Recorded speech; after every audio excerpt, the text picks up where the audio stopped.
Give me the 300. I don't want 30,000.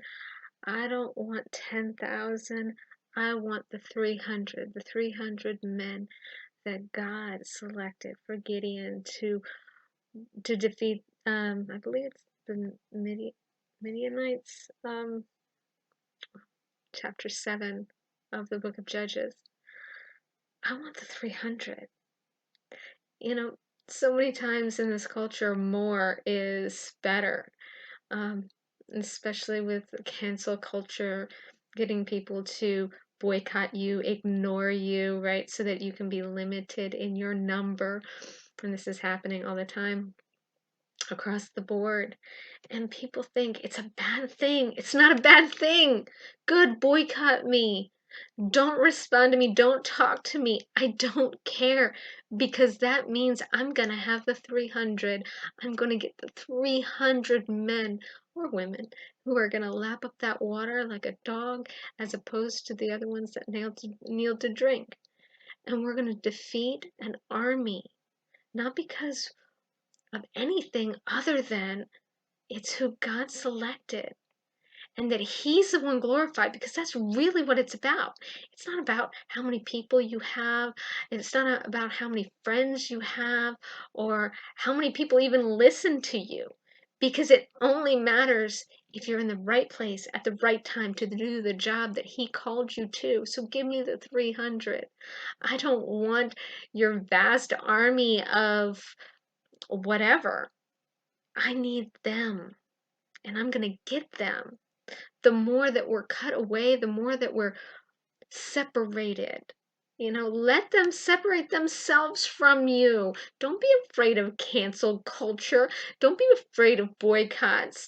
Because when somebody, maybe they don't cancel you, but they boycott you, they don't acknowledge your existence, right? That is a form of canceling. It's more covert, right?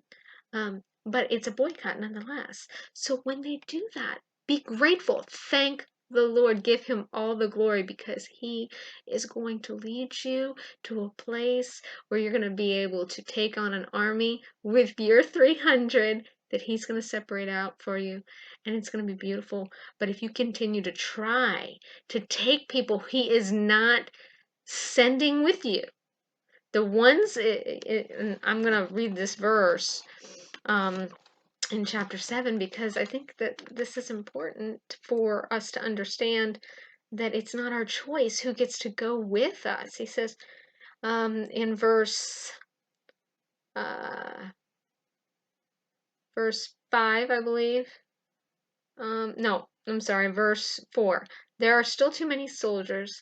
The Lord told Gideon, bring them down to the water, and I'll refine them for you there. Therefore, when I say to you, this one will go with you, he'll go with you. But no one may go about whom I tell you this one won't be going with you. See, it's